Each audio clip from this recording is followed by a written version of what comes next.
the so-called white man coming into power. Remember, it said evil was multiplied in the earth when they came into power in 1 Maccabees 1 and 9. Now, MASHAYACH is saying, from the time of John the Baptist till now, the kingdom of heaven, which are the 12 tribes of Israel, suffereth violence. And what do he say? And the violent take it by force. So we call them the violent, take it by force, as we done read. You see? So now, in the Roman Empire, that's where we're at. In the Roman Empire. He's telling you.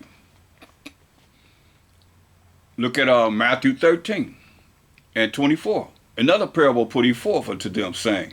Now, if this was for everyone to understand, why you got to speak in a parable, a riddle.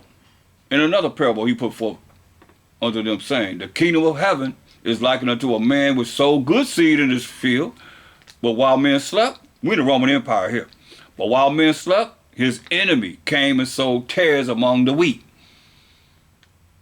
and went his way. So tares and wheats, you look it up, they really look similar. A tare and a wheat, look it up in your dictionaries. They look similar. But when the blade was sprung up and brought forth fruit, then appeared the tares also. So the servants of the household came and said unto him, Sir, did not thou sow good seed in thy field? From whence then hath it tares? Why are these tares or weeds that look like wheat growing alongside the wheat? He said unto them, an enemy. He called them violent. Now he's saying an enemy hath done this. The servant said unto him, wilt thou then that we go and gather them up? But he said, no, nay. Lest while ye gather up the tares, these weeds that look just like wheat, ye root up also the wheat with them. Like they look like the Israelites. The enemy, the ones that sowed them, and they could be looking just like we look. That's what he's saying. Let both grow together. Let them both grow together. You got to hear this. Until the harvest, until the time that he come to set righteousness on this earth. And in the time of harvest, I will say to the reapers, you're going to give an explanation of what he's talking about here. Rather than me telling you, he's going to give you an explanation himself. Gather ye together first the tares. Gather together first the tares, and bind them in bundles to burn them, but gather the wheat into my barn. Right?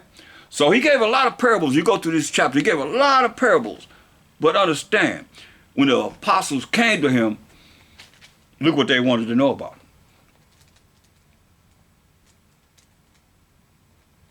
Matthew 13 and 36. Then the MASHAYACH, mind you, you can go through this whole chapter. He said a whole lot of tears. A whole lot of parables, riddles, you know what I mean? Because you can, a lot of people, they make up all kinds of things concerning the wheat and the tares. He's going to give an explanation of what he's talking about, though. Matthew 13, 36. Then the MASHAYACH sent the multitude away and went into the house. And his disciples came unto him, saying, declare unto us the parable of the tares of the field. Right? Of all the parables or riddles that he gave, they want to know about this one. The parable of the tares of the field. He answered and said unto them, he that soweth the good seed is the Son of Man. Right? Son of Man. The field is the world. The good seed are the children of the kingdom. See? The 12 tribes of Israel. But the tares are the children of the wicked one. So he calling them wicked. And we know Job 9:24 says the earth is given into the hand of the wicked. He who is the wicked covereth the faces of the judges thereof. If not, he said, if not, where is he? If not, where and who is he? Covered it, because he told the 12 apostles they're going to sit on 12 thrones judging the 12 tribes of Israel. He's coming to judge. We read that in Revelation 19:11, right? He told them they're going to sit on 12 thrones judging the 12 tribes of Israel. You see? So we have to keep this in mind because he's saying right here, he's saying, hey, but the tares are the children of the wicked one. It says the enemy. He's in the Roman Empire. Now, mind you, if he said, hey, the tares are the so-called white man, we probably wouldn't have the Bible. It's the end of the world now. It said, hey, the tares are the children of the wicked one, meaning the so-called white man had to lay with our women that are children of Israel and created these tares.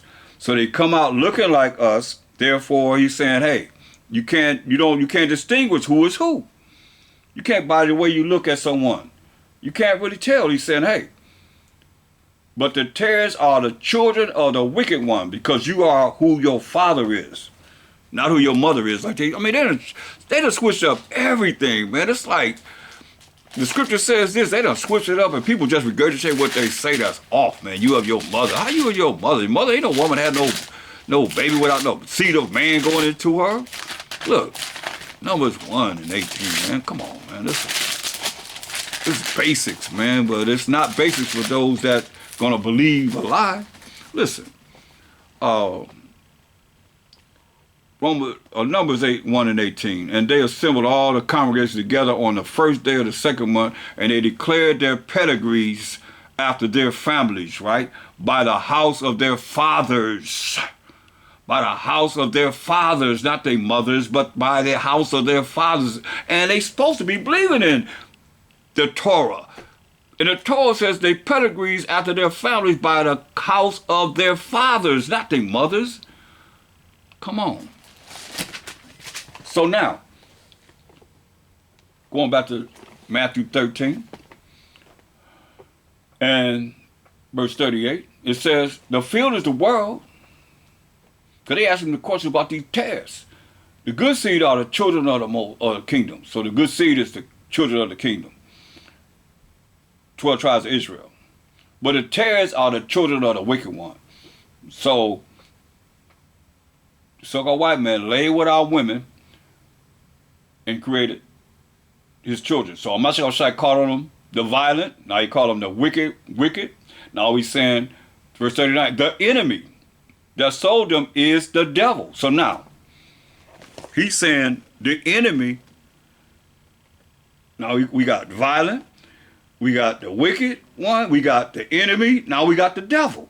Come on. These are MASHAYACH's words. Make them be somebody else and say the enemy that sold them is the devil. And say the harvest is the end of the world.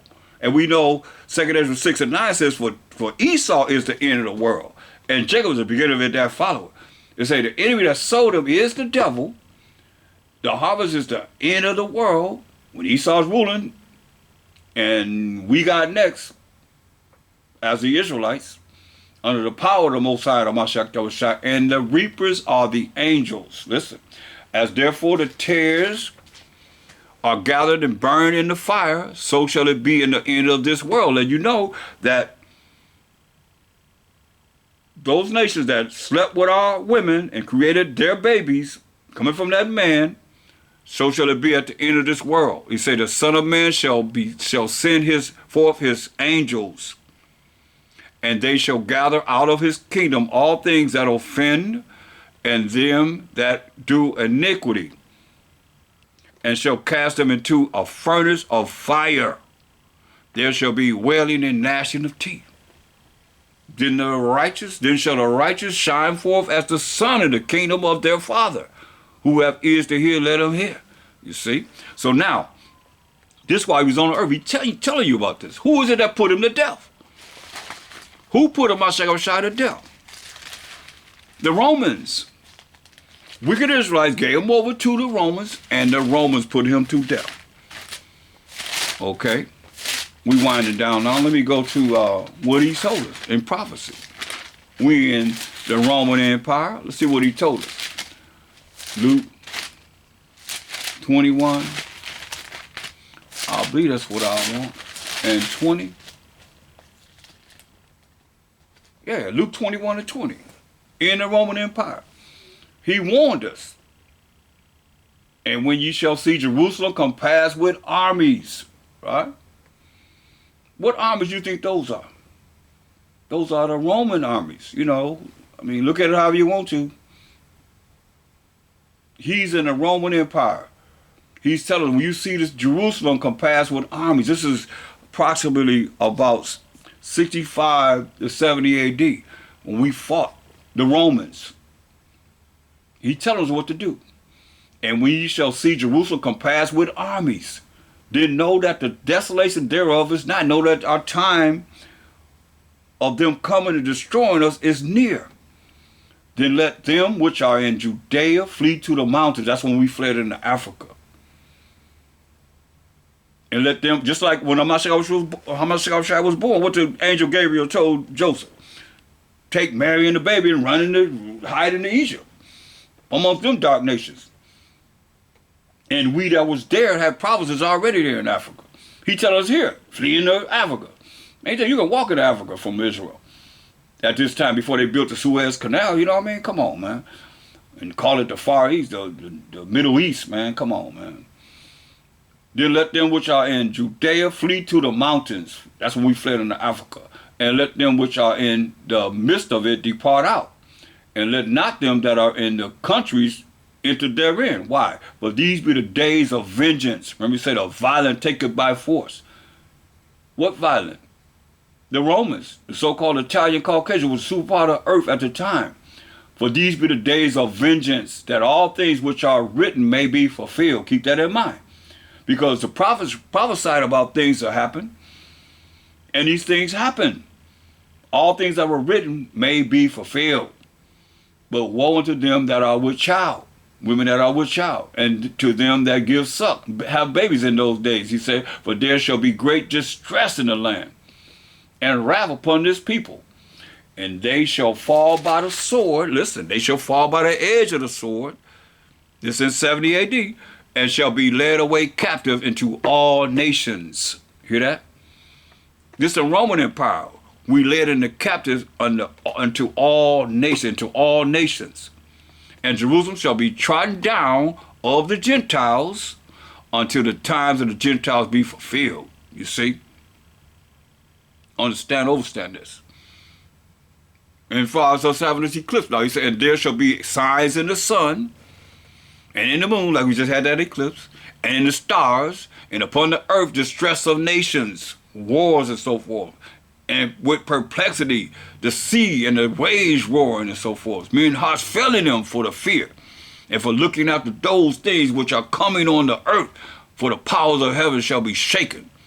All the rulership and authority on the earth gonna be shaken. But it said, hey, we're gonna die by the edge of the sword and shall be led away captive into all nations. And Jerusalem shall be trodden down of the Gentiles, meaning our temple going to come down until the times of the Gentiles be fulfilled. Now let's see what was prophesied in Psalms, the 79th chapter, under King David the prophet. Look what he said. Remember what we're dealing with. Mostly we dealing with our temple, right? Psalm 79. O Most High, the heathen, these other nations, especially the so-called white man, and those nations that's joined with them, are come into thine inheritance. Right? Coming to our inheritance, into our land, the land of Israel. Thy holy temple,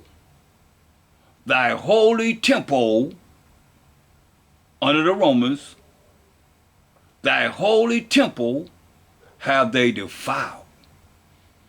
Under the Greeks, then the Romans. They have laid Jerusalem on heaps. Hear that? This is what they did in 70 AD. We fought from 65 to 70 AD approximately. The dead bodies of thy servants have they given to be meat unto the fowls of the heaven.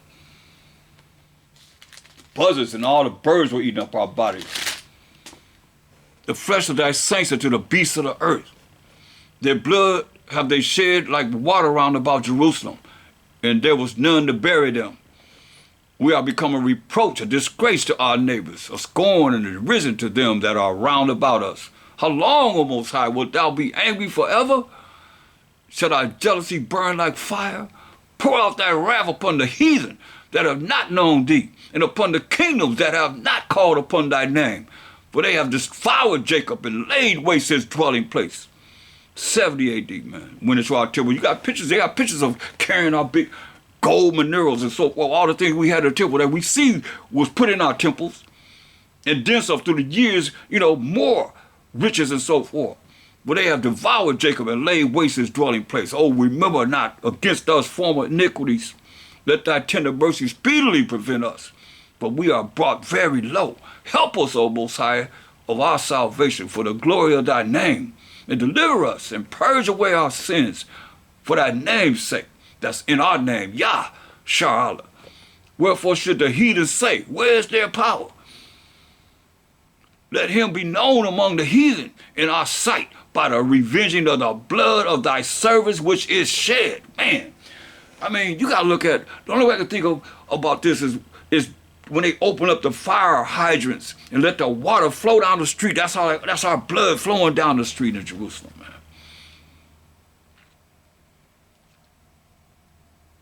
Wherefore should the heathen say, where is their power? Let him be known among the heathen in our sight by the revenging of the blood of thy servants, which is shed like water around the city, man, flowing around the city, man. Let the sign of the prisoner come before thee, according to the greatness of thy power. Preserve thou those that are appointed to die, and render unto our neighbors sevenfold into their bosom their reproach. Give them 7 times of what they gave us. Wherewith they have reproached thee, O Most High. Hear that? They disgraced the Most High. So we thy people and sheep of thy pasture will give thee thanks forever. We will show forth thy praise to all generations. Forever and ever and ever and ever and ever and ever and ever. That's why he said, I'm going to end with this. 2nd Ezra 6.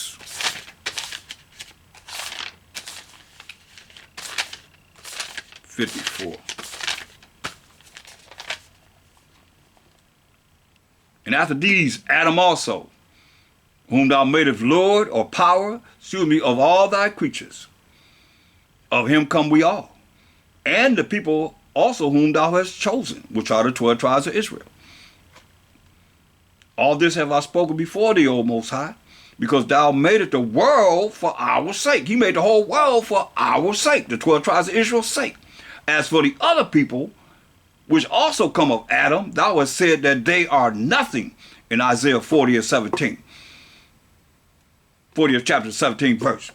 But be like unto spittle, and have likened the abundance of them unto a drop that falleth from a vessel. One drop that fall from a vessel.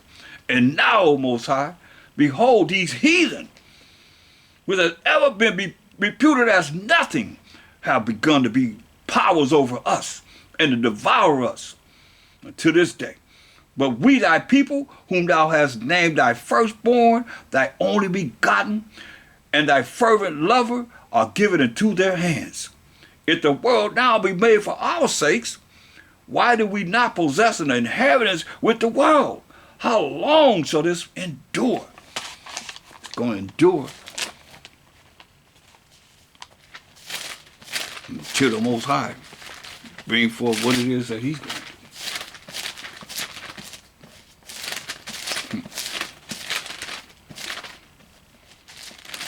You want to know how long? Don't listen to no man. Matthew 24 and 36. But of that day, how long does it endure? Of that day, how long he going to allow it to endure? But of that day and hour knoweth no man. No, not the angels of heaven, but my Father only. Only the Most High know. But we know that he's going to bring salvation, as we read earlier, to the 12 tribes of Israel. And all those that hear and understand the word got an opportunity to be part of our kingdom and their position in our kingdom. And I hope that was edifying. And with that, I'm out. Shalom.